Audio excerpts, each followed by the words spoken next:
So welcome everybody to PowerShell Arizona PowerShell Users Group for June. I'm Tom. I actually put it together, and with the help of the folks from Tech Systems, they provided us this venue and all the great freaky fast food that we have. So with that, I'm going to let them say a little bit, and then we'll get started by introducing David. I just want to give a shout out to Maria. She actually just got promoted at Tech Systems, so pretty awesome. So she's an account manager now. So we actually have. Yeah, so I support Wells Fargo exclusively now. And so I will be supporting all enterprise information technology for them, anywhere from cloud services to cybersecurity. And so just get integrated over there. I'd love to keep you guys up to date on the positions that we're seeing, kind of what's going on throughout their entire organization. And then Nick is obviously here as well. He's in touch with the entire market. I might be a little siloed these days, but Nick's here to keep you guys up to date on everything else. Yeah, so definitely I know one of the things that's very important to everyone is jobs and that next position. And we've kind of gotten some feedback like, hey, just tell us about some jobs. And I see open positions every week, open jobs every week. They're high level, low level, different stuff, may not align exactly what you're looking for. And I don't want to just waste time talking about jobs right now. So I got some business cards here. Give me a call, email, text, whatever it is. Kind of figure out what it is you're looking for, and then kind of not waste your time and tell you about a job that really aligns with what it is you're looking for. Yeah, and we can get some business cards from Maria as well. But yeah, I mean, love supporting you guys, love PowerShell and everything. So it's our pleasure hosting you. So get the hell out there. Okay, yeah, thanks. Yeah, my cards, I actually did just get 2 direct placement full-time opportunities at Wells Fargo, supporting a team that's on their payment wholesale side payment manager. This person will need some strong PowerShell or shell experience to be working with web methods. So I'll leave my card if this is something you guys are interested in. Let us know. Put your name down. Nick or myself will call, reach out. Or, definitely, yeah. We got the sign-in sheet, so I know a lot of familiar faces right got your information, but we'll pass it around again. And yeah, just thanks, guys. Yeah, thank you. We appreciate it. Thank you. Okay, so our guest speaker for this week is David Wilson from Microsoft. If Hello. you're not familiar with Visual Studio Code, he's actually writing the plugin for PowerShell to that tool. So we'll turn over, look forward to David. All right, how's it going, everybody? Very happy to be here. Thanks a lot to Tom for answering my call for user groups who wanted to have me speak. Actually, I talked to Tom about this at the PowerShell Conference EU. What was it, like the second week of April? Oh, first week of May. I'm losing track of days now. But yeah, it's great to be here to be able to talk about the PowerShell extension for VS Code and kind of the cool stuff we're doing right now, and show you sort of like a getting started presentation about how you can get started with the editor and learn the general shape of things and how to use PowerShell in the editor. So let me go ahead and see if I can share my screen. Oh, and I guess I don't remember if I said that I'm from the PowerShell team. I'm the software engineer in the PowerShell team. Wi-Fi. Problem? Using him. No. I don't know. Oh, he needs it. Okay. There's a sheet right there. Oh. Can you see my screen? Yes, we can. Yeah, we can. Sorry, Dave. Let me zoom in a little bit because I think the resolution is crazy. Oh, yeah. I think that seems better. Okay. So for those of you who don't know Visual Studio Code so far, this is an editor that Microsoft put out I think in the early part of 2015, and the idea was that we wanted to provide a way to give a really rich cross-platform development experience for any language that the world typically cares about. So like JavaScript or TypeScript or C# or Python, PowerShell, pretty much any language that you would really want to do development on. We wanted to make this available I say we as Microsoft, we want to make this cross-platform so that you can use it on any platform that you're used to, because people these days, they use MacBooks, they use Linux, and there's still, a lot of people use Windows. So it makes more sense to have a really good editor that targets all of those platforms. So this editor has been in constant development over the last 2 years, even before that, actually, but public development for the last 2 years. They've been taking a really open approach to it, a really great approach, in my opinion. I think that they've been doing a really good job of being very transparent about all of the development they're doing, all of the features they're adding, and their reasoning for everything that they're doing. So if you've paid attention at all to the development process, you'll know that they ship updates once every month. And they also have an insiders build that gives updates pretty much every day. So you can see exactly what they're working on at any given time, which is pretty awesome. So the editor itself is very simple. As you can see right here, I have just the VS Code window. And this is the basic view if you don't have anything open, no folders, no files, nothing. I just have an untitled file. And you can see that we have a text editor pane, and we have a set of icons on the left-hand side. And we have the status bar and a couple other icons around in the menu. So first off, this is nothing like Visual Studio. This is very different. It's very simple, very streamlined interface. And this is what a lot of people who haven't been doing .NET development their whole career, this is what they're sort of used to because of editors like Vim or Emacs or Sublime Text. You're sort of expecting to see just like an editor that just gives you nothing but what you need to see at any given moment. So a lot of people really like this sort of minimalistic style. But the really cool thing is that VS Code has more than just this really minimal editor. They have a really rich set of APIs so that languages can plug in and provide really rich IntelliSense and debugging and code navigations and all sorts of really cool features that you don't really get with some of the other editors out there. So I'll just give you a little run through of what we have available right now in the current screen. So there is the File Explorer tab, and this shows you what files you're currently editing. And if you have a folder open, this also shows you the list of files in the folder. And I'll go ahead and try to open a folder. Let's see if I can pull this one up. So I'm opening a folder full of PowerShell scripts, and things look kind of different right off the bat. You see that the bar at the bottom is blue rather than purple as it was before, and you see that you have all the list of files that are there. You can sort of dig through these files and click any of the ones that you want to look at. And once you have a file open, you see the editor panes here. You can see that all the code, the syntax highlighted. It's all PowerShell code here. Which is pretty nice. Yeah, that's basically what you see most of the time. So aside from that, you can do things like search your files. So there's a search bar here, and you can search for things like, let's say, describe. So I'm looking at some Pester tests right now. So if I type describe, it really quickly searches through all of the files that I have in my project. You can see that I have 2 test files that have describe blocks in them. If I type something like, let's see, do work, it pops up a couple of other things that are in my scripts. You can also do find and replace here, and you can do actually like regex-based find and replace, I believe. So you have quite a lot of ability to manipulate your code here right in the editor, do a lot of really rich find behaviors across your files. You can exclude different file types or include different file types. It's pretty nice functionality. Also, there's really good source control integration.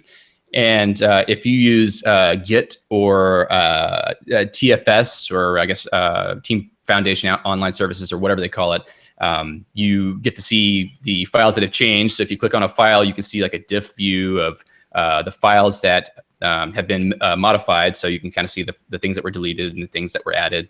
It's really helpful, actually, for development if you're doing like team-based development.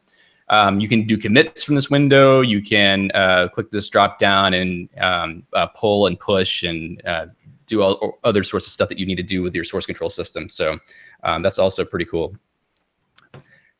Also, there's a full debugging system, and I won't really go into detail on this right now because I'll show it in more detail later. But this is one of the sort of key features of VS Code, especially for PowerShell, because even though we have this really simple interface, we have an extremely rich debugging experience that rivals many other IDEs out there. And then also we have the extensions pane, which lets you look at the extensions that you currently have installed and also search for other extensions that you might want to install.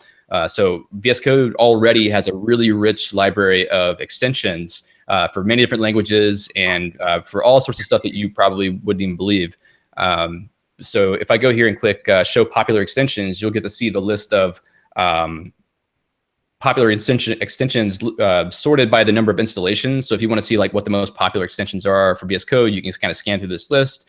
If you click one of these, like let's say click the PowerShell extension, you'll get this whole information page that tells you like the rating of the extension. It shows you the README from the GitHub repository. It shows you information about what kind of things the extension contributes. It gives you the changelog of the extension.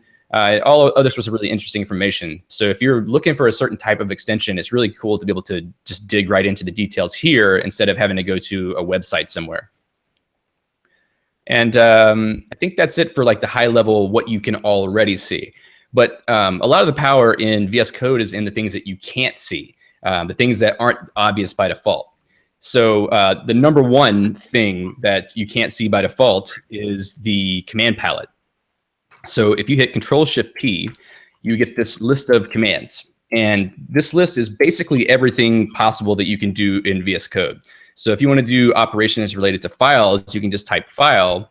And as you type, it's dynamically filtering this list to give you all the things that you can do with files. It even shows you the key bindings for these commands. So if you're sort of trying to figure out how to do a certain type of operation, you want to know what the key binding is, this is a really easy and convenient way to find that. And any extension that you install also can add commands to this list. So if you search for PowerShell, you can see a whole bunch of commands that come from the PowerShell extension. So if you want to get to know the extension that you just installed, one really good way to do it is just to hit Control-Shift-P and open that command palette and start typing around. I think this is also accessible if you hit the F1 key. So that's kind of a faster way to get to it.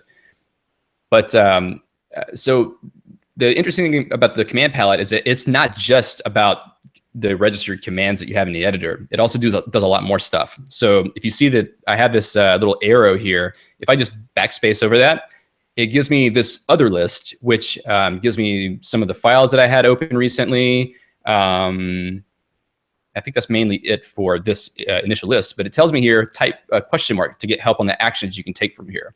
So if I type question mark, it gives me some more information about like going to files or going to symbols in Workspace, running commands, running tasks. So this one piece of UI gives you access to so many different things in the editor. So say, for instance, I want to say task here. I think I have to press space after that. So now I'm in the tasks list, and this list of tasks is something that is configured for my specific project. If I click build, then it runs that task inside of the integrated terminal. And let's see if it actually works, because this project may not be set up correctly. I'll show you another one that actually is set up correctly. But the cool thing is that VS Code is really well set up so that any tools that you're used to using can easily be integrated into the editor without you having to install an extension for it. So the way this works is if you open a folder in VS Code, you can create this .VS Code folder, which is VS Code specific settings for this folder structure. So like if you imagine this is a module project, these three files here are settings that are specific to this project, and they can be checked into source control so that if anybody else clones your code, they'll also have the same settings applied on their machine. So if I open this task.json file, it's basically just a plain JSON file with some settings in it. Says how to run PowerShell across the different OSs. Tells you what tasks are there. So we see like the clean and the build. And also it says, how to run them. So I'm not going to go completely into the details about how to configure tasks, but the idea is that at the top level, you're saying what program you're going to use to run the tasks. So we're going to say PowerShell because that's all we care about, right? Then in the task list, you're saying what arguments to pass to PowerShell. So we're basically passing commands to run in PowerShell. So this is a really easy way for you to set up your pester test runs or your build script, or even like publishing to the gallery. You can just make it show up in this task list. So if I hit Control-Shift-P and type task and go to run task, or you can also see that there's like run build task, run test task. But if you run the run task command, then it gives you that list again. You can run any of these at any time. So it's a really nice way to configure your project to do whatever you need it to do, and also be able to leverage your scripts that already exist outside of VS Code. So you don't have to know how to extend VS Code just to have your build system set up. So I think that's really important and powerful feature of this editor. Similarly, you have the settings. So if you go to File, Preferences, Settings, it brings up this nice UI. This is way better than it was before. That's the reason why I say nice. It has a search bar, and it also gives you some sort of recommendations on what settings you can change. So it has this commonly used settings section, and then if you scroll down, then you see setting sections for all the different extensions that are installed. So pretty much anything that you want to configure is here. So if you read the comments on these lines, that'll tell you what the settings are for, and they're pretty well organized so that you see like editor settings with font size and then settings for files, etc. You'll see there's this little pencil that pops up here. If you click this, then it gives you the possible values for what you can set this setting to. So if I say autosave on window change, it will automatically pop it over here to my settings file. And the settings file, you can just edit it by hand. So you don't have to use this this clicky UI here. You can just type in settings. So if I want to type in a PowerShell setting, I can say PowerShell, and it gives me IntelliSense for all the possible settings in the PowerShell extension, and it also gives me the descriptions for what those settings do. So if I press Enter, it completes that setting, and then it also fills in the default value. And I think that if I if I start typing another value, it will complete that for me too. So it's really convenient for editing settings. And the nice thing is that they have a separation between user settings and workspace settings. So if I click this workspace settings link here, you'll see that it pops up a different set of settings. And this actually comes from my project settings.json file. So these are project-specific settings that are checked into source control. So if anyone, like I said, if anyone clones your code, they'll have these settings applied to their editor, which is really nice if you want to set like the default language for the project, or if you wanted to set something like, I think it's insert spaces. So basically, if you don't want anybody to use tabs in your source, you can tell it to insert spaces. You can tell it to delete trailing white space. You can do all sorts of stuff like that so that you can enforce some level of code standards in your project just through the editor. One other nice thing is that since we have code formatting settings for the PowerShell extension, you can do the same thing with the code formatting settings. I'll talk a little bit more about that later, but this is a really neat thing you can do where you can sort of enforce the coding style for your project by setting your PowerShell code formatting settings in your project settings.json file. Any questions so far? I know I'm kind of blowing through this pretty fast. Is there any precedence as far as is Workspace gonna apply? Yes. User settings get applied first, and then workspace settings get overlaid on top of that. So workspace settings will always supersede what your user settings are. They win, so that's the last one to apply. Last one to apply wins? Yep, that's right. Okay, thank you. Yeah. What's the most malicious thing you can think of doing with this so far? With the settings? Yeah. Let me think. You can run other than PowerShell stuff with the tasks. Yeah, I'm not sure. Maybe there's a good one, but I can't really think of one right now. If you ask Brandon Padgett, he could probably tell you something you could do to really mess up somebody's day. But Okay. yeah. Any other questions? Or about anything that I've covered so far? So far, so good. All right. I need to keep monitoring the YouTube comments as well. I'll let you know if somebody asks something. Okay, cool. Don't worry. All right, so that's settings, and I think that's also a really awesome feature of VS Code. So definitely check that out if you haven't really spent much time with the editor. Let's see. I assume that if you change your Git repo location, like dev master, it'll change. See master down there, right? Yes, that's a great point. So let's talk a little bit more about the source control. As Tom has astutely noticed, there is this little master status bar icon here. What this does is lets you see all of the branches in your Git repo. So now you can see all the branches that I have, which I have a ton because I just create branches all the time. You can see all the branches. You can switch between them. I don't think I want to try that right now because I might remove some files. But yeah, it's really nice for that. So if you go into your PowerShell console and you if you change your branch inside of the console, then this also updates because it goes based on what is in your Git repo. So your Git repository has all the information about what branch you're currently in saved in local files, which VS Code is able to access. So it's actually really nicely integrated with the source control in terms of Git. I'm not sure about TFS because I haven't used it before, but at least as far as Git's concerned, this is a really excellent source control integration experience. You can also see there's this little icon here, which is publish changes. I don't really use this very much, but it does allow you to push your current branch to the origin of your Git repository. So if you are working on like your own private feature branch or something, and you want to, you've already made a commit and you want to push it to your remote so that you've got your work saved in the cloud, or you want to do like a pull request, you can just click that button and it should push it for to your GitHub repo or GitLab repo or whatever you use. So, you're talking about remembering all for Git, so this helps you with some of that. Yeah, that's true. Yeah, if you want to be able to save where you're at in your code so you don't forget what you were doing, definitely commit and push it to the cloud so that it's saved there and you can get back to it later. Let's see. I guess it's a good time to talk about the integrated terminal because that's obviously here. This is a really important feature for us since we're all PowerShell freaks.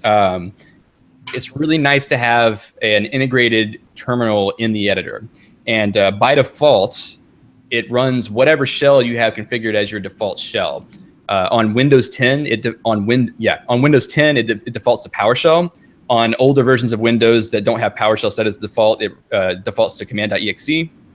But you can use either of those here at the normal level of fidelity. I've got normal PowerShell, and with that, I have access to PS ReadLine, so I can do all the nice like syntax coloring of commands, etc. Let's see if I just do git process, or maybe I'll do Control-R to get history. Oh, that's nice. It didn't render correctly. But you can see that you have access to basically all of PowerShell, and this is the normal PowerShell console host, which is great. I mean, you have access to PowerShell. You can run whatever task you need to do. In the newer versions of the task APIs, you can set it to run PowerShell within this console. So you get to see all the normal PowerShell output with all the colors and with all the progress bars and everything using the normal PowerShell.exe. And you can also switch between different terminals. So that, for instance, if you want to create a second PowerShell session just for something else you're doing, you can have multiple of these open. So if you click this drop down, you'll see the different sessions I have. David, can you elevate the privileges of terminal so that you have admin access as well? No, at the moment, there's no way to elevate a terminal from within an unelevated VS Code. And I think the reason for that is Windows is pretty smart when it comes to security, and it won't let you read the terminal output of an elevated process whenever your process is not elevated. I may be wrong about that, but I've tried this in the past and it hasn't worked. So yeah, for now, the only way to get around that is to run VS Code as an administrator, which is not so great, because VS Code is comprised of a bunch of open source libraries, and you have to put a lot of trust into the code that's there before you want to run it as an administrator. But I've done it. It's not really that risky. It's just you got to be careful.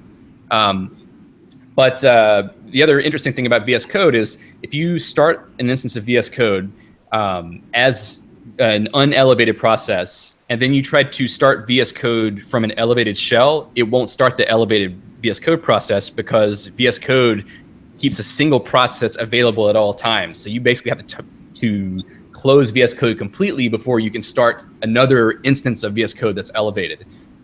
Some people get around that by having both the normal VS Code installed alongside with the VS Code Insiders build installed, and they run one of those as elevated and one of those as unelevated. But I don't know. I mean, it's just one of those things we kind of have to deal with for now until we get a better story for having administrative consoles running inside of a non-elevated shell. So hopefully we'll have some way to deal with that in the near future. Does that answer the question? Yeah, that does. Thank you very much. Cool. So, yep.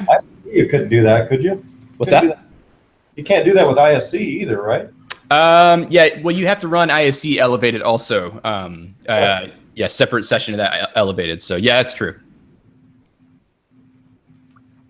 So let's see what else is interesting about the console. I mean, that's pretty much it for the base part of the console or the terminal. You can run Bash for Windows here, and if you're on Linux or Mac OS, you can run any of the Linuxy shells like Bash or Z Shell or Fish or anything like that on those systems. So it's pretty nice for any kind of administrative tasks you want to do for your project without having to like jump out to a separate terminal. It allows you to just stay in your editor more, which to me is great because I like staying in my editor all day. So that's pretty cool. Yep. There was a question from Ben Wilkinson. Yeah. Online. You've got two questions. Where do the colors come from?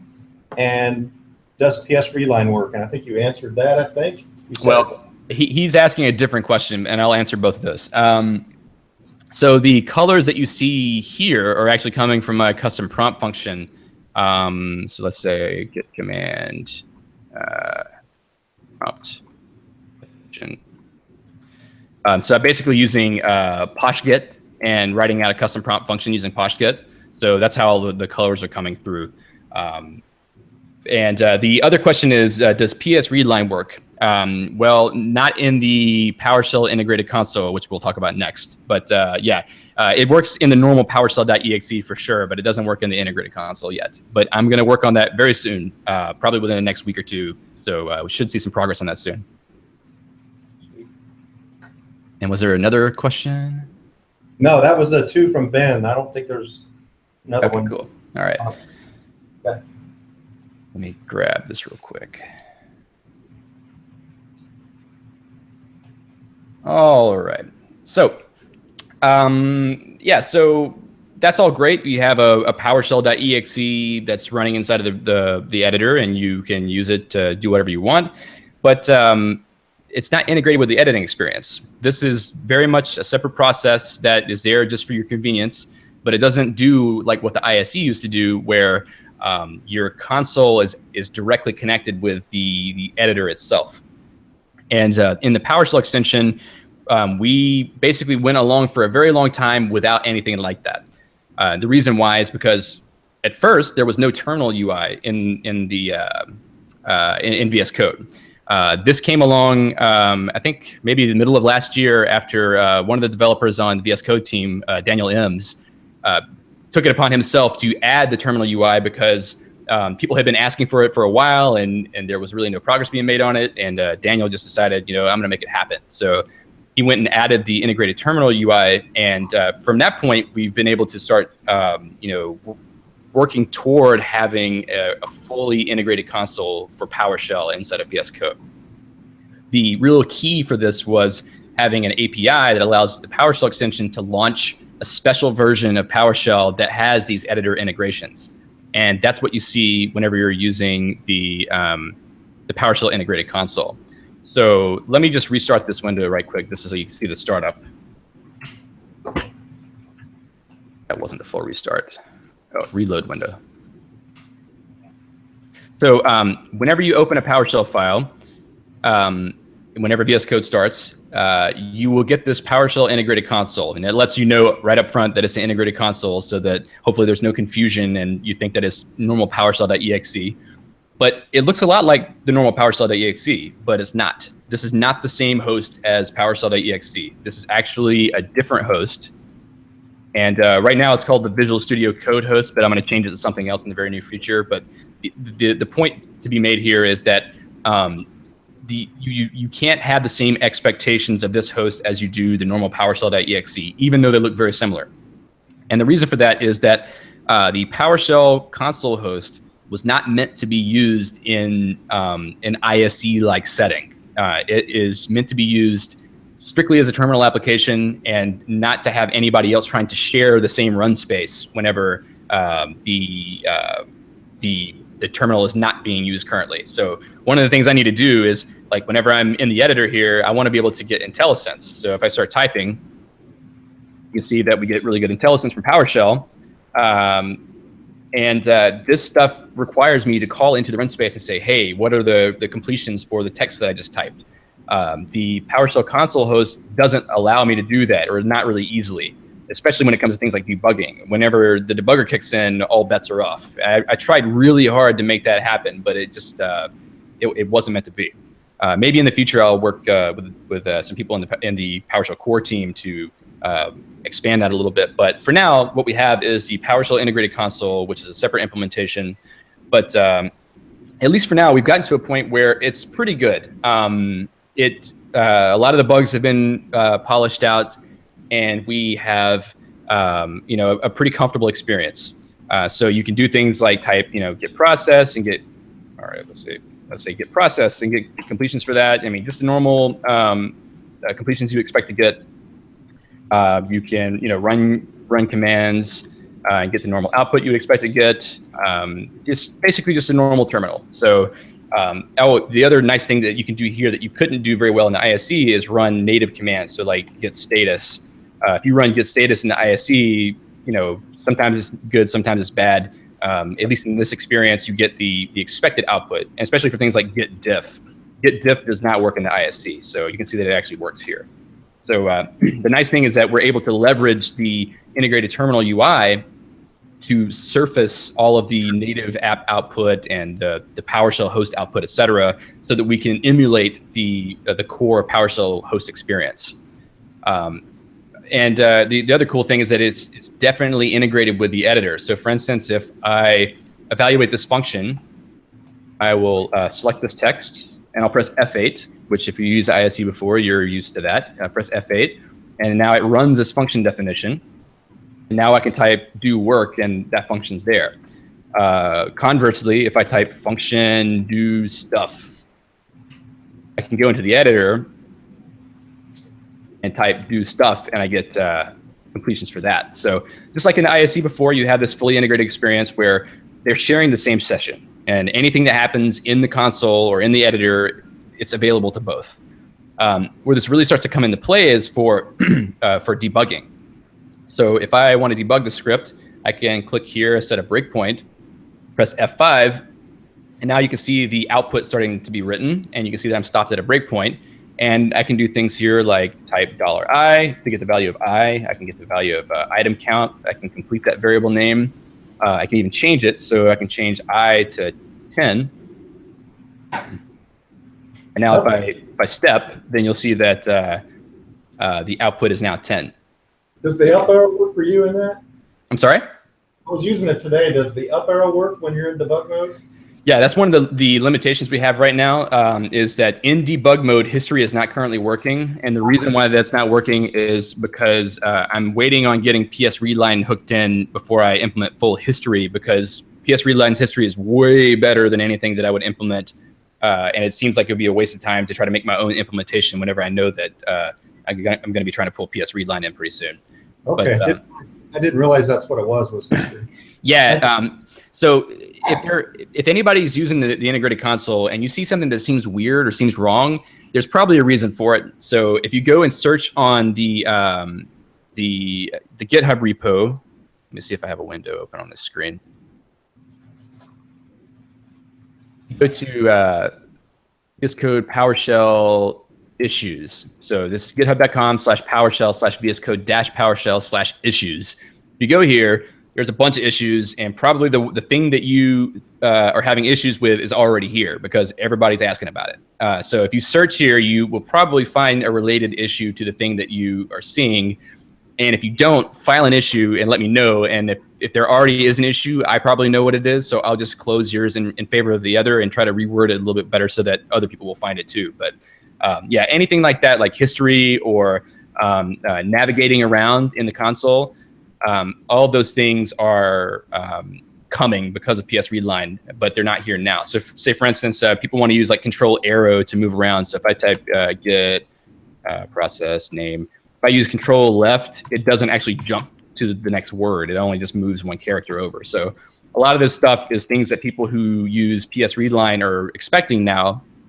And also, a lot of people don't realize they're using PS ReadLine in Windows 10. They're just using a really cool console experience. And they're like, why do I not get this in VS Code? It doesn't make any sense. Well, it does make sense. It's because we don't have PS ReadLine hooked up yet.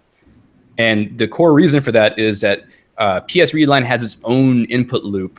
And I have to work with it to make sure that it works well inside of editor services. So there's just a little bit of sort of like hooks I needed to put in there to make it so they work well together. So I'm going to start looking into that probably within the next week or two. And that, I hope it's not going to be very difficult, but you know, sometimes things like this end up taking more time than you normally think. So we'll see what happens there. But it's a high priority because it's kind of like a point of annoyance for a lot of people, and I don't want people to be annoyed, so I'm going to try to fix it. Well, thank you. Yeah. So as far as debugging is concerned, so like I showed before, you've got the, it shows you the line where you are broken at. You've got some buttons up here where you can continue execution. If I click that, it just hits the breakpoint again. You can step over just to sort of like step through your code. You can step in or step out. So I can step out of this function entirely, or actually out of the loop. Why is it not stepping out? Oh, that might not be right. Might have found a bug. And you can also stop debugging. And you can even Control C in the console. Oh, actually, that doesn't work now. This is a problem whenever you're doing things sort of on the fly. Sometimes things get broken. So that's cool. Also, one other thing to point out is that this debugger pane, this is actually one of the really important parts of debugging in VS Code. You have access to the variables that are in the session. So here you can see I have access to my locals. I have item count, and this string output 1. I can also right-click one of those variables and add it to watch. Oh, and it's funny that it didn't actually fill it in for me, but let's type it here. And if I step through the code, you'll see that these variables are getting updated every time we stop at a breakpoint. You can also see that we've got the call stack here. So if I click do work here, it jumps. Wow, that's not right. I think I'm using in development build of the PowerShell extension, and I may have broken some things. So if anybody else sees those problems happening, file an issue, please. But it's really cool that you have access to the call stack and the watch variables and all this stuff that wasn't available in the ISE, but we have it now. You can see everything like your globals. You can dig into objects and see what's available there. You can do all sorts of stuff. You can even set values here. If you click a variable and say 10, be able to set that variable to 10. All sorts of nice things you can do in the Debugger UI. So I'll just go ahead and stop that there. Any questions on debugging so far? Any chance that that window would be available when you're in the like standard integrated console and stuff that happen to be in the debugger? I think I asked you this before. Yeah, so this specific window, probably not, unless we just had a debugging session open all the time. But the way that VS Code's debugging system works is that they wait until the debugging engine sends them a notification saying, hey, we've stopped at a breakpoint, and then that's the only point when they ask for variables. However, one of the cool things that's happening right now, which should be available in the next VS Code update, is that they've given us an API where we can add custom tree views to the Explorer pane. And one of the things I want to do here is add something like a function explorer so that across your entire project, you can see like a tree that has all of your functions. I think if you've used PowerShell Studio before, they have something similar to that. And that will allow you to navigate through your functions. We could also do something similar for variables, where we could have a tree for variables where you can see all the variables there and potentially even edit them. So we could have something that resembles it for sure, but it won't be the same exact UI. That'd be nice. So when you're actually debugging stuff and you're going between debugging and not debugging and setting variables and all that kind of stuff, that'd be nice. Yeah, definitely. I'm thinking that's going to be a really important feature area over the next few months. One of the other nice things is that I'm going to open up all of these things to extension from within PowerShell so that other people can come and add their own tree nodes to have whatever kind of interesting things they want to add here. So I think that that this area is going to get a lot more interesting than just files in the very near future. Awesome. When you're writing this extension, what are you writing it in? Are you seeing the underlying node or electron, or are you just seeing abstraction when you make I am looking at TypeScript. I can show you actually. So this is a little bit expanded too much, but yeah, this is all TypeScript code, and it's not. I mean, it's a fair amount of TypeScript code, but really the majority of what the PowerShell extension does is just launch PowerShell in a way that allows us to connect to it using a TCP socket. So everything's like on a local machine, but you have a connection into PowerShell so that we can run commands inside of PowerShell, get output back, do all sorts of stuff.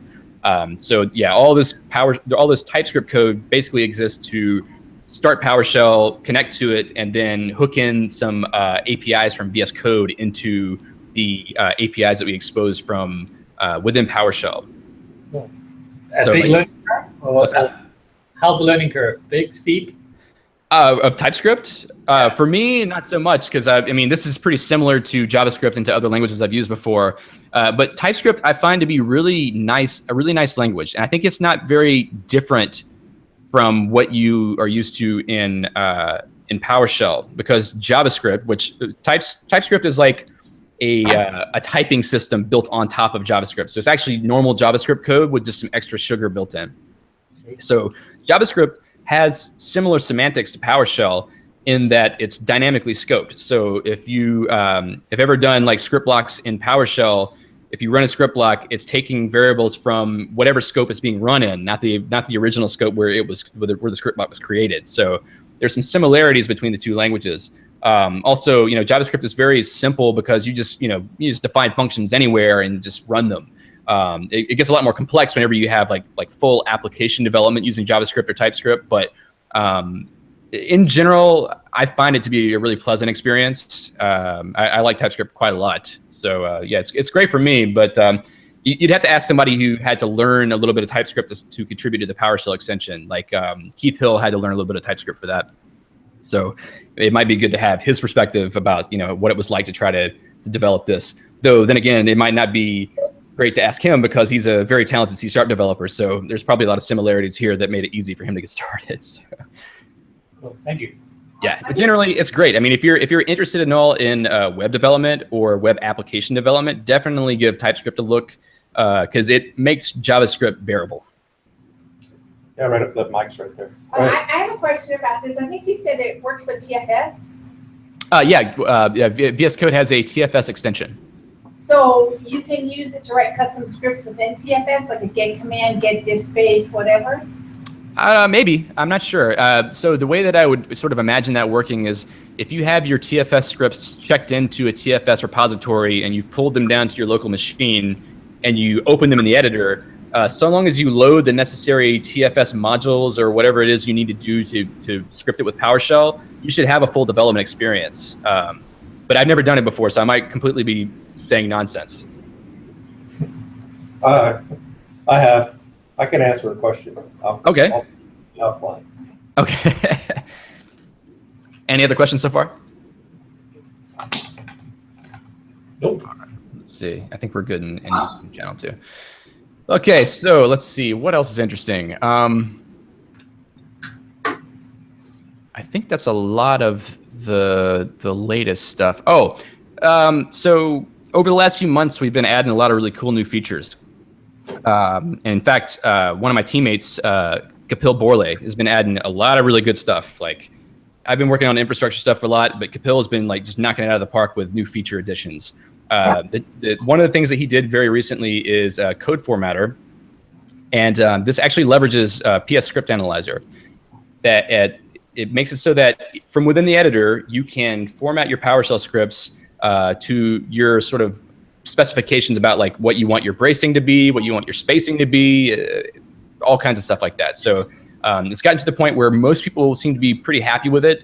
And I think that we're going to make a couple more tweaks to it in the near future that should, get rid of the majority of the feedback. So I'll show you how that works. Let me get this guy out of the way. So I think by default, I have everything just set up the normal default settings. Okay, cool. So in PowerShell, I think, I don't want to make any declarative statements, but many people that I see use this kind of bracing structure where you have your open curly brace on the same line as your function definition. And a lot of people don't like it whenever you drop the curly brace down to the next line, but other people do like it. So, this is kind of like one of those points of contention. It's like a holy war. You ask people what their bracing style is, and then they're going to give you a long list of reasons why they want one versus the other. But what we've done is make it so you can cater to both tastes.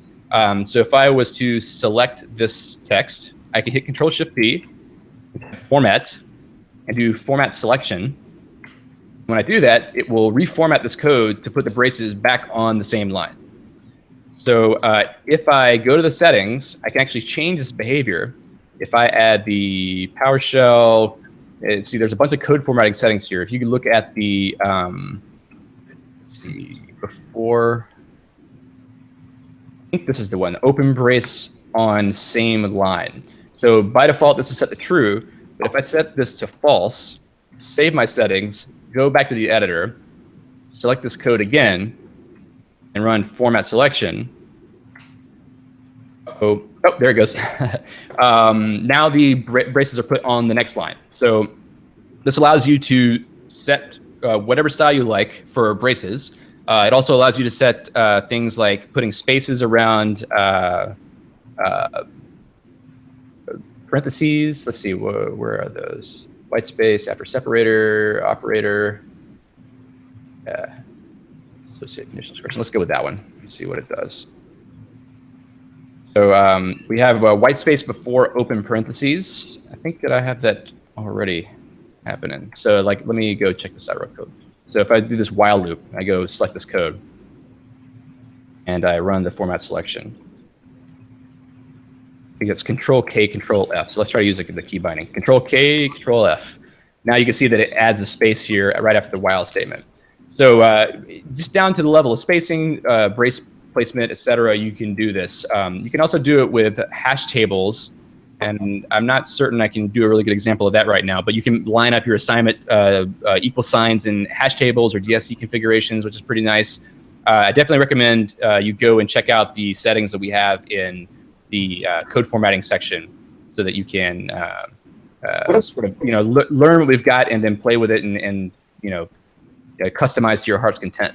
Hey, so, David, the one that yeah. I like that you have is the one where it senses that you're not using the correct actual name of the commandlet, so it turns on the light bulb. Oh, yeah. Oh. I'll show that one too. But I will show one more thing about formatting first. So, so if you, it's actually two things. There's a couple settings that are really interesting for this. If you say editor.format on save, by default it's set to false. But if you set this to true, what it's going to do is allow you to format your file whenever you save it. So say I make a little edit here and I hit Control-S to save it. And when I save it, it reformats the file right before it saves it to disk. And then, anytime you try to save your file, it's going to reformat it for you, which is really helpful whenever you just want to make sure your code's clean. Let me undo this real quick. And also, there's a cool feature where you can format on type. So while you're typing, it will reformat your code for you. So say if I delete this line and I hit the curly brace at the end, we'll reformat the entire block before that to be the right formatting style. Works similarly on the outside of a function as well. So if I hit this, it will reformat the function block. So it will basically keep your code formatted and clean while you're writing it, which is really cool, I think. I think this is another one of the really cool features of VS Code itself. Any questions on that? Does that include tabbing? That's it, the tabbing? So right now, we don't mess with these tabs versus spaces. We don't respect the editor setting about whether you use tabs or spaces. So we need to add that, and we just haven't gotten around to it because it requires some general changes in Script Analyzer that we need to do. So I would expect to see that probably within the next month or so. Go ahead, Mike. I got a question. So we're using Chef, and we're adding PowerShell code into cookbooks and stuff like that. So a backslash in Ruby is an escape. So as I'm typing all my PowerShell code in, I have to do a second backslash for just like a file path, like C : whatever. Or the UNC path, I have to do like 4 backslashes to escape the backslashes. Is there any sort of like text replace that's similar in this that I could use, or? I'm not sure. That'll be an interesting thing to ask Steven Morawski about. But I mean, if you want to just do it all in one swoop, you can definitely use this search and replace view to search over your recipe files and change them all. But yeah, doing it in real time while you're typing, I think that definitely is something that extension should help you with. But yeah, I don't know if that exists right now. I think there is a Chef extension, but I haven't used it much. I think Stuart Preston wrote it. Chef. Yeah, he has a Chef extension, but I'm not exactly sure what all it does. But you might want to check that out and see if it has something for that. Okay, thanks. Yeah. And I think I saw a question from Sean Melton in the YouTube chat. He's asking if keyword case will be added as a format preference. We could definitely look into it. I know some people like to use capital letters for like function, etc. So, I mean, all of these things are just settings that we can add, and we're happy to investigate how to add these things for people. So, you know, it's just a matter of, you know, whether we have time and can fit them in. So definitely file issues for any of the stuff that you would like to see for formatting, because Kapil is really fast about going and making some of these improvements. Let's see. I think that's everything for formatting. So now I'll show you the other cool thing that we can do that Script Analyzer helps us with. It's the thing that Tom had mentioned. So if I type an alias, if I type GCI, you'll see that this little green squiggle marker shows up. And it tells me, PS Script Analyzer is telling me that GCI is an alias of get child item, blah, blah, blah, whatever. It tells me it's the PS avoid using commandlet aliases a rule.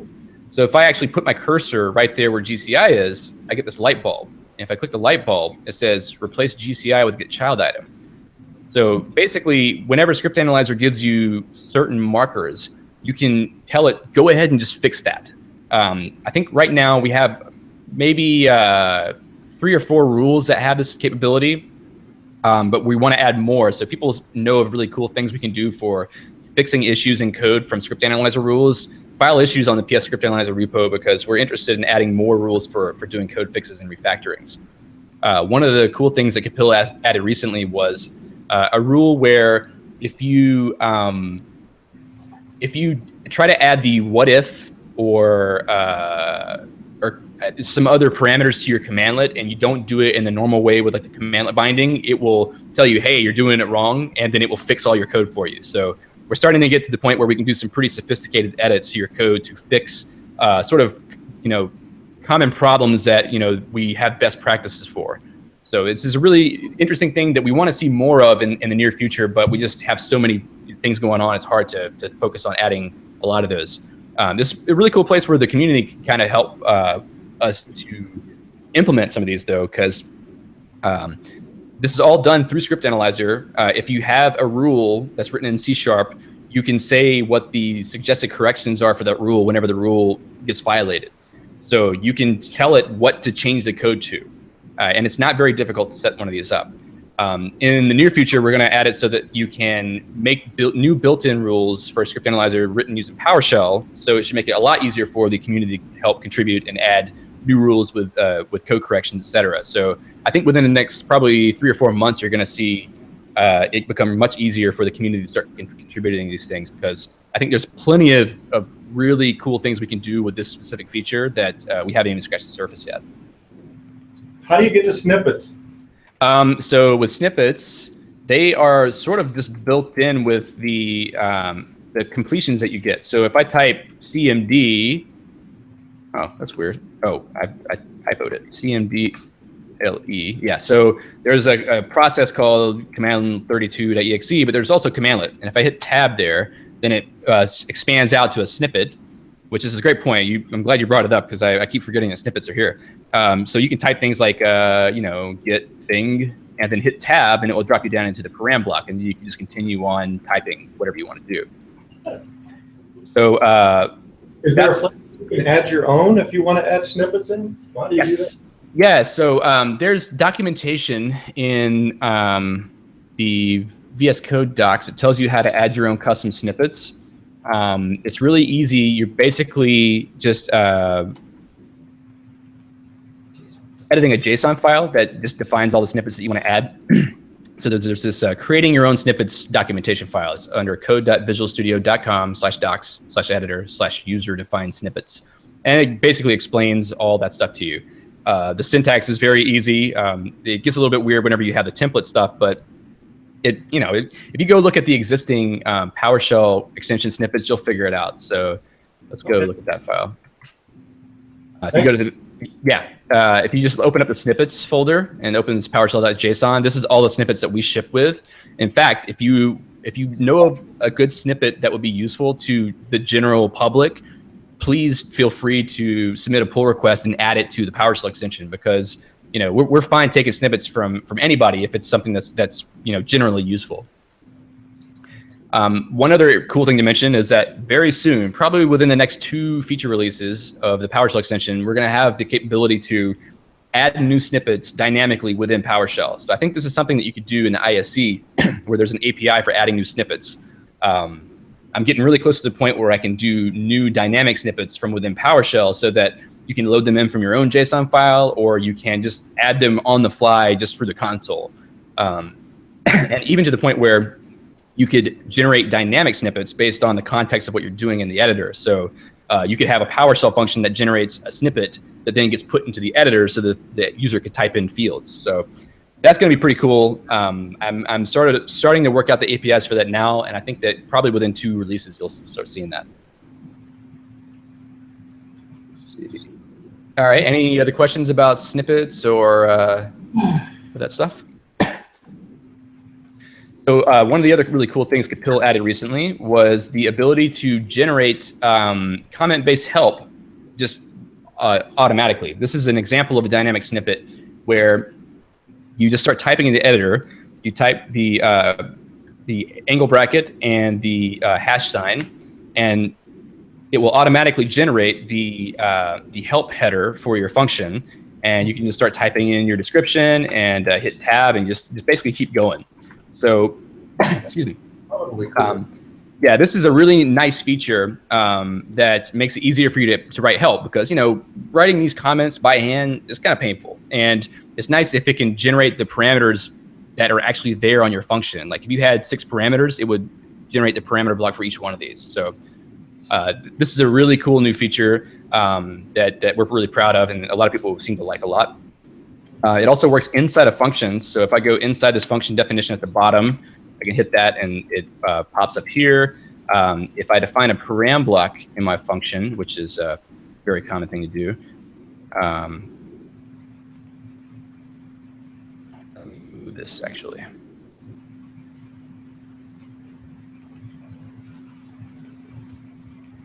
You can also set this up above param block. So if I go here and type at, this time it didn't work. I may not have the update that Kapil did that fixes this issue. Yeah, that's right. I think that I'm in the wrong build. Anyway, the point is that you can also do it inside the functions. So the first time we released this feature, people had the feedback that, well, I write my function comment help stuff inside of the function or at the bottom of the function, not at the top. So, that's one of the places where we've really quickly turned around and responded to user feedback, which is something I really like doing. So, always give us your feedback about whatever you think we could do better, because we want to actually, satisfy those desires. Okay, so that's sort of where we're at on the stuff that's been shipped already. Excuse me. But let me show you a couple new things that we're working on right now that will come out this week, if all goes well. So let me pop over into another editor. Where did that go? Oh, I'm here. Okay. So one of the things that you might do whenever you are in your pester tests is, like, you have a big file that has a bunch of pester tests, and you're like, okay, I know that I have a test in here somewhere. I don't remember where it's at. One of the really nice features of VS Code is this document symbol capability, where I think it's Control-Shift-O. If you hit Control-Shift-O, it brings up this menu that gives you all of the symbols inside of the current file. And what you see here is that we actually have all of the pester tests listed here. So anything in this file is being listed, like your describe block, context block, if block. You can just arrow through these to navigate through them. And if you hit enter, it takes you to one of those. Let's see if I have a better file that has more of them. I think this one has more. So if I hit Control-Shift-O, then I can just sort of navigate through all these. I can also type the name of something like metadata, and it will search for that so that I can get to it more easily. And I can search for my describe blocks. It's not actually searching as well as I want it to at the moment. Let's see, is it Control? No, that's not right. Okay. Yeah, that's a pretty cool new thing so that it's easier to get around in your tests. One other thing that's kind of cool is that now we have started adding support for code lenses. And this is a thing that's pretty common if you've used C# in Visual Studio. If you have a definition of a class or a function, you'll see that there is this little references thing above your function definition. Well, now we have that in PowerShell too. At the moment, if I click on this, I get an error because I'm still working on it. I was literally finishing up right before I came to talk to you guys today. But this will allow you to see how many references of a given symbol, like as you see it in your file. If you click on it, it will give you that little pop-up that shows you the references as if you had done find all references on the function definition itself. Another thing that we changed in the last few releases is that if you do find references on a symbol, we'll find it all the way through your workspace. So it's much more easy to see where your functions are being used in your module now. Another cool thing is that for pester tests, we're going to be able to let you run those right in line. So if you see that you have a describe block, there are going to be these run tests and debug tests actions right above it, which will allow you to, by clicking on this, to have your tests be run in the integrated console and get your output right down there. Also, you'll be able to debug the test by clicking on the debug tests link here. So it basically runs everything inside of this describe block. So if you have a test with a bunch of describe blocks and you only want to run one of them, you can just go click on the link for that. So I think that's going to be a pretty cool new thing that people should get some value out of for pester testing. And the other interesting part about this is that all of these results are coming from some new APIs that I'm adding to PowerShell editor services so that anybody else can come in and add new code lenses to PowerShell scripts. So if you have an idea for some other cool thing that you want to do to add a lens for, all it takes is a little bit of C# code or potentially a little bit of PowerShell code in the near future, and you can add your own lenses to any PowerShell file that shows up. So I think this is going to be another really cool area that we can get a lot of mileage out of in the future. Any questions on that?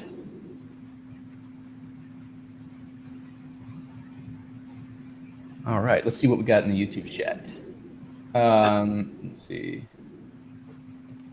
Yeah, Sean's asking about the dynamic help generator in PowerShell Studio, about being able to edit existing help. Not sure. About to look into that. I mean, if you want to file an issue and let me know more about what scenarios you're looking for, I'll be happy to look into it. It's almost like a combination of your snippets and your formatting. It seems like he's asking. Yeah, it could be. If it's just that, then we could probably do something for that pretty easily. So, yeah, I think maybe one thing would be if you had created one of those help blocks and you were writing inside of it. So, like, let's say, for instance, I type one here, and if I drop down to the next line and hit dot parameter, it would be cool if it gave me completions for the rest of the parameters if I had added new parameters. That's something we can definitely get going later. It's just that we hadn't gotten to it yet. So I think that's another really nice thing we can do in the near future. There's also this concept of completion providers I'm going to add to the editor services APIs that will allow you to add custom completions for language elements that don't come from PowerShell itself. So for things like, you know, these help strings, you could write a help completer that plugs into editor services that allows you to complete things like these parameters. So that's actually probably a good idea that I might steal and implement in the very near future. So that's cool. Any? Yep. Like util would be nice. What's that?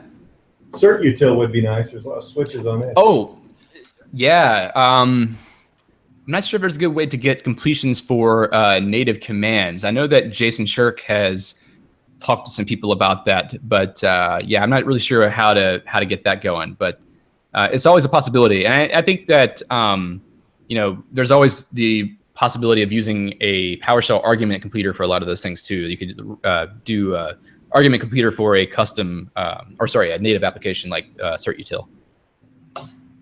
Hey, I have a question that goes back to terminals. Yeah. If I want to do a test of a PowerShell script, how do I add arguments to that PowerShell script? That's a great question. So this guy, this debug test.ps1 has some arguments, and they have default values. But like you said, what if you want to put different values into those? Yeah, this is actually a section I forgot to get into. So if you go into the debug tab, you can see there's this little drop down here. Okay. And if you look at the list of default configurations we create, one of them is launch current file with args prompt. So what this does is when you configure your launch configurations, you can say what arguments you want to pass in. We've got this special variable called specify script args. And if you hit F5 on the script now, it will pop up a little window that says, okay, so do you want to use count 5 or do you want to type something else? So if I say count 10, then it will run it with that that argument, and you'll see that the execution will stop at 10. Now if I hit F5 again, it will remember the last argument that I passed in, and you can just hit enter to keep going. So if you want to do some really quick changes to the values, I could just say, you know, count 1. Whoops, and that actually shouldn't have worked, but yeah, I think this didn't bind the parameter correctly. But yeah, it's totally possible now. That was something that Keith Hill added maybe 2 releases ago, I think. There's just so much stuff being added that it's really hard to keep track. We really need to have a good user guide that just explains all this stuff, but just another one of those things that we never really end up having enough time to spend on. That's amazing. Thank you very much. Yeah. Let's see. Yeah, as far as debugging configurations are concerned, the other thing we could do is attach to other processes. So for instance, if I started a PowerShell and I got the PID for this process, it's 29320. If I go to, if I just go ahead and run my script, let me actually set a breakpoint here too. Debug test. All right, so now this guy's running. If I hit F5, it gives me a list of processes. And I can see that there's this 29320 that I looked at before. Press enter, and it will jump into that process. And then it should hit the breakpoint. But this may be another case where I've broken things locally. Oh, yeah, maybe it already finished by the time I connected. Let's try that one more time. And let's try it with like count 1000. Oh, now I decided to go ahead. Oh, yeah, no way. Okay, let's disconnect. Oh boy, reload window. If all else fails, reload window. Okay. Be a little bit tiny boot up there. Okay, let's run that one more time. And now let's hit F5. I think it's the same process ID. Wait. You reload? Yeah, that's it. Okay, well, it didn't actually show the breakpoint, but it's there. It's actually in the process. So if I say PID here, you'll see that we're in 29320. It should have actually hit that breakpoint. I must have created a bug or something, so I'll have to take a look at that. But the idea is that if you've got a script running in a separate process, you can really easy jump into that, and we give you a list of the processes that are running on the local machine. So that's kind of nice. It's also supposed to work for remote machines. So for instance, if you had use enter PS session to connect to a remote machine, and then if you hit F5 with that configuration on, it should show you the list of remote processes so that you can select one of those and then jump into a script on a process on the remote machine and then debug that. So definitely double check that, because apparently there's some things that are broken right now. Hopefully it's not broken for everybody, but it's supposed to be possible so that you can do, you know, attaching to processes and that kind of thing. This also allows you to attach to any PowerShell host, not just PowerShell.exe. So if you have PowerShell running inside of an Exchange server or running in some other process or whatever, you can debug any of those. So it's a pretty useful feature. Wow. It actually sounds kind of scary too in a shared computer. Yeah, it could be. Let's see. I think that may be just, I guess one more little sort of interesting thing. It's another feature that we added very recently. If you have PowerShell Core 6 installed on your machine, it's a lot easier to find it now. So if you've never seen this before, there's this little indicator in the bottom right-hand corner of the window that tells you what version of PowerShell you're currently running. If you click that, it gives you this session menu that says, do you want to switch to Windows PowerShell x86 version, or do you want to switch to PowerShell Core? So I can click the beta 1 here, and it will restart my integrated console and set me up into PowerShell Core 6 that I have installed in the default installation path. So I can check my PS version table here and see that I'm actually in PowerShell 6 beta 1. So that's kind of nice if you want to switch between different PowerShell versions for testing something. You can just jump right back into Windows PowerShell again.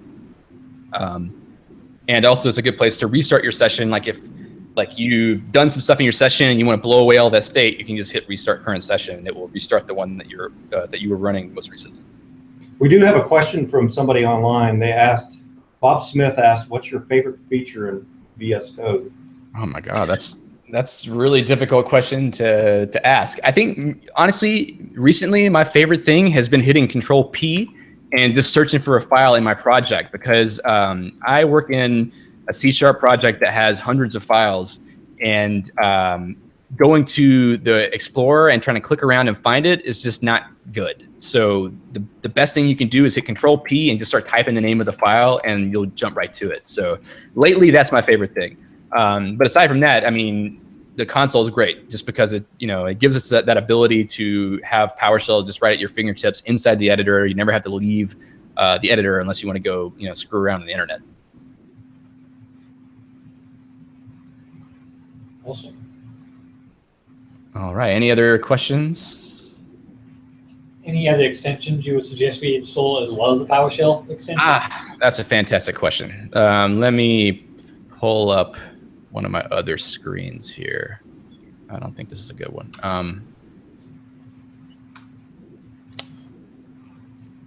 Yeah, let's try this one. I'll just close this out. So there's an extension called Git Lens. And if you use Git, I highly recommend this extension because it really amps up the level of integration of the Git inside the editor.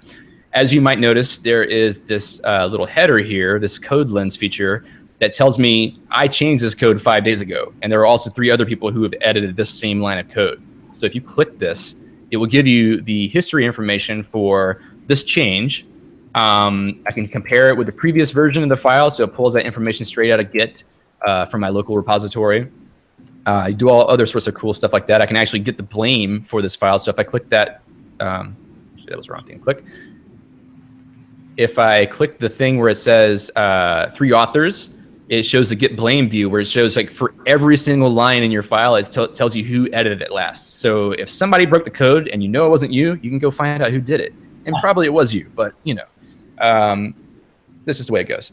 But that's a really helpful thing. It also shows you the commit ID, so in case you wanted to go and like dig into that commit log. But you don't have to do that because if you hover over a line, it will give you the commit message for the last commit to that line. It will tell you when it happened, who did it, and what the commit message was. So that's a pretty helpful feature. Yeah. I think I can make that Git blame go away by Shift-Alt-B. Oh no, that didn't work. Say blame. All right, toggle blame annotations. All right, now bye-bye. So that's a great one. That's super cool. Also, for a given line, if you just have your cursor resting on a line, it will give you that same information out to the side. So it can be really helpful for just knowing what happened in your code base. There's also this little status bar icon that gives you some of the same information. Also tells you what files are currently edited in your repository, I think. All sorts of great stuff. You can open a commit in GitHub, so it should just like pop open the link to the repo. And if you fork the repo, it also works with forks, which is pretty cool. I just learned that now. Whoa. So now it popped open this GitHub window that shows me the commit where that line came from. So this is probably the best extension I've seen in VS Code aside from the PowerShell extension, obviously.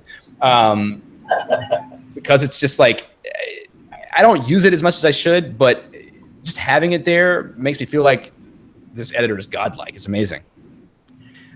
There's also some really cool themes you can get for VS Code, like the Sapphire theme done by Daniel Ems, who's a member of the VS Code team. So if you go to the themes menu, color theme, if I just skip on down here, you can see some of the other themes there too.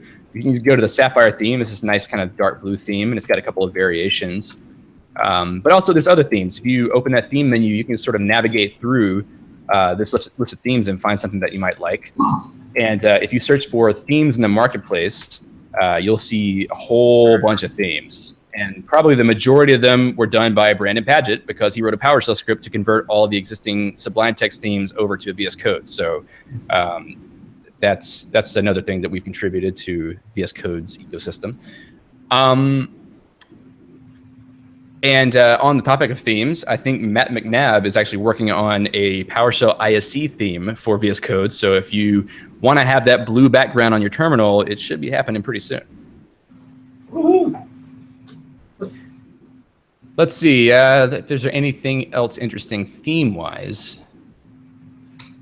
I have a question that's not related to that, but what's like your release pattern, David? Is it once a week or once a month or? So yeah, at this moment we're doing it every 1 to 2 weeks, and it's taken a long time to get to that point. Last year it was probably like maybe a month or two between major feature releases, and the biggest things that changed were, number one, with the cross-platform PowerShell transition, we started using the new .NET CLI tools for building our code. And that made it way easier for me to build all of my code for Linux and for Windows, all just sort of in one build pipeline. The other thing was using Invoke Build, which is a really awesome module to make build scripts made by Roman Kuzmin, or Knight Roman. You may have seen him under that username. I use that module to make build scripts for the PowerShell extension and for editor services that make it really easy for me to just build everything and get it into a state where I can just take the binaries and sign them and then ship them. So we've sort of moved to a development model where we try to just add just incremental feature changes and incremental bug fixes and just ship as soon as we have something, rather than just waiting to have like a big splashy release with a bunch of features. Because really, I think people like it better that way. I mean, if you can give incremental value and you can show people that you can respond to feedback really quickly, like if you hate something about the editor and we can change it within 2 or 3 weeks, then that's pretty good. I mean, a lot of things that we're doing in the PowerShell team now are moving more to that cycle. Like PowerShell Core is shipping every 3 weeks, which is crazy if you ask me, because that's a lot more complex than what I'm doing. So yeah, I mean, there's so much importance to using a build script and also a CI system that can run all your tests and then package everything up to prepare it for a release.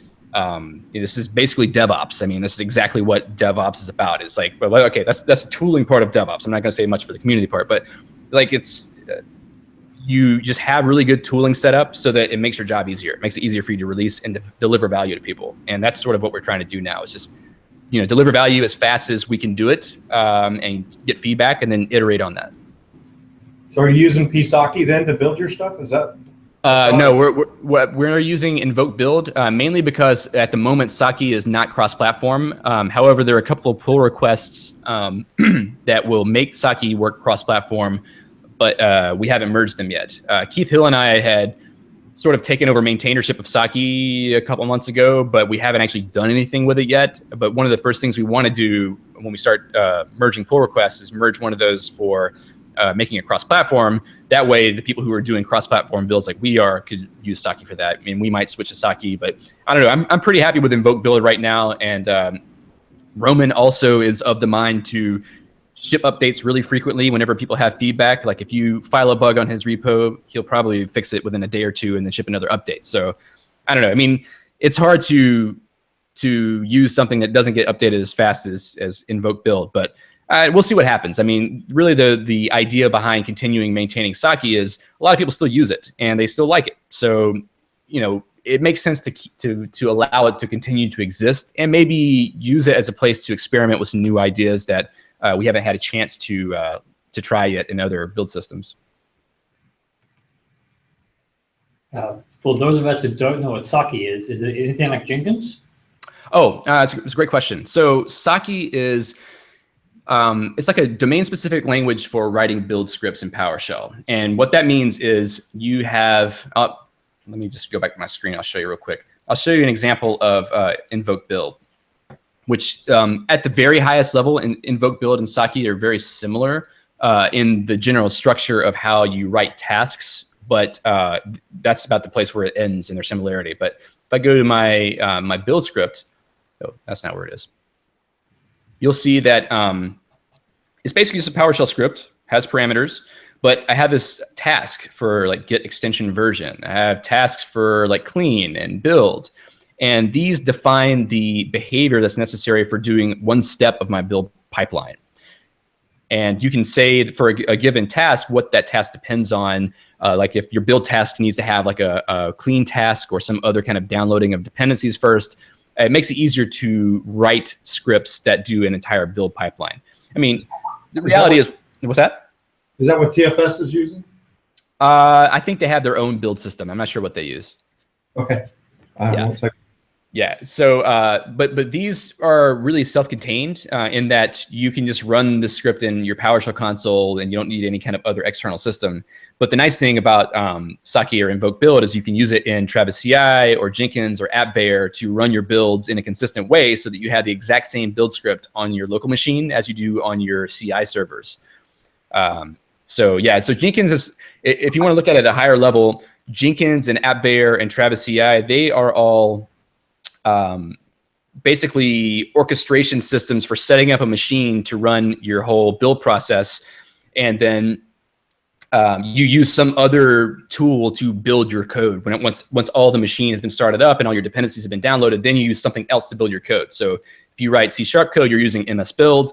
If you use PowerShell, you either have your own PowerShell script or you write like a script using invoke build or Saki. Sweet, thank you. Yeah. I'm gonna give you can you still see the camera? Yeah. I'll just give you a view of who all's here. Cool. Rather than just me. Rather than just you. Yeah. You guys got a full room. It's great. Yeah, we got like somewhere around 20 people signed up. I didn't get a full count on everybody. I mean, there's about 500. Oh, this is terrible cam work. That's okay. And then there's, oh, you see yourself yet? I can see the hall of mirrors there. Cool. Right on. So any other questions about, PowerShell or VS Code or anything of that order? Yeah, I got one. Do you know if you can use SSH with the Git extension? I'm not certain. I think so, but I think that just depends on Git itself, because all of the integration in VS Code or in the Git Lens extension, all of that just calls into Git itself. So long as Git on your machine is configured to use SSH and you can use it inside of the console, then it should work in any of the other tools. I could be wrong, but my general understanding is that so long as git.exe works, then anything else that uses Git will work. Yeah, as long as Git can find your SSH and you have your remote URL configured as an SSH URL, they don't use SSH. Thanks. Yeah. Where do you get this from? Is it online? Where can we download it? I'm sorry? Visual Studio Code? Oh, yeah. Let me pull that up real quick because that will be also useful. So primarily, let me see if I saw a window here. All right, cool. So if you go to code.visualstudio.com, let me pull my screen up. Okay. If you go to code.visualstudio.com, then they have this green download button that will let you download for your OS. And this will download the stable version of VS Code, which in most cases is probably what you want. But if you're a little bit more adventurous and you want to try like really new features as soon as they get added, which can be a little risky at times, click on the Insiders Edition, and that will allow you to download the Insiders Edition. And once you have that installed, it will update pretty much every day. It will give you a little update indicator to say that there's a new version you can install. It will take care of everything for you, and then you'll be in the latest and greatest from whatever was committed the previous day. If you're an extension author, it's highly recommended to use the insider's build just because you'll know really fast whether they've broken you, which happens sometimes. So it's good for that. But in general, if you don't really care about having the latest and greatest, just having the normal VS Code installation is good enough. All right, thank you. Yeah. All right, probably have time for one more question, if any. No, I think. All right, well, yeah. Go ahead, David. Oh, yeah. I was going to say, I really appreciate you guys letting me speak to your user group. I think we're able to get into some parts of VS Code that I haven't actually spoken about in an ordered way in other cases. So that's good. It's good to have another example of some explanation of this stuff, because there's just so many things to know about VS Code that aren't obvious at first, that it's good to have these opportunities to talk to people about them, so that this information gets spread to the community and other people can help each other to learn more about the editor. So I'm very thankful to get to work on this project, mainly because I think it's a great editor, and I get to work with all you fine people to make really cool things that you get to find useful on your day-to-day life. So this is a really cool experience, and I appreciate all your continued feedback on the GitHub repo and on Twitter and Slack and everywhere else. So just keep it coming. Bug me anytime. I'm usually awake. So Yeah, I see your commits pretty late and early. yeah, late and early. I need to work on that. Okay. Cool. All right, guys. David, we really, really appreciate it, and thanks for taking time out of your day. No problem. I enjoyed it quite a lot. Raining so that hopefully it's raining so that it justifies the reason you're on the phone with us. So. No, it's quite nice actually. We're actually having summer this year, which is hard to believe, to be honest. Wow, 107 here. So. Oh my God, man, that's If that happened here, I think everyone would melt. There's no air conditioning in most buildings, so. Oh yeah. I don't know if we could survive with that down here. No, I'm from Mississippi. If you didn't have air conditioning there, you'd probably die. Yeah. Okay. Anybody else have anything else to cover? No. We got one more question, David. Okay. Can you go back to your screen real quick? Yeah.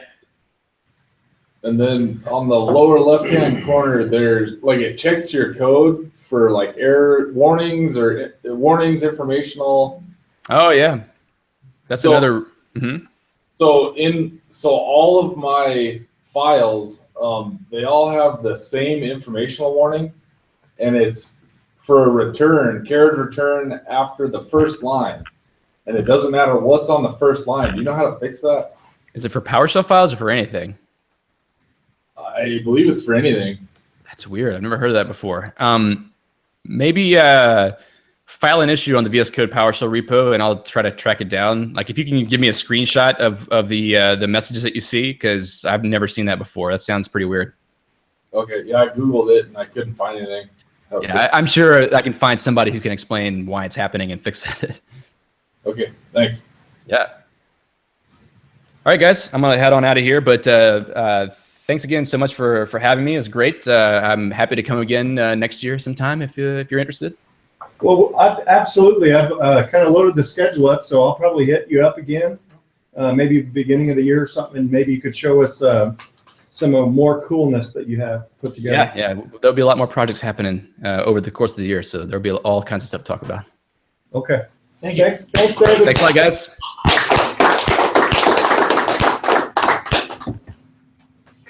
Now you're gonna stop.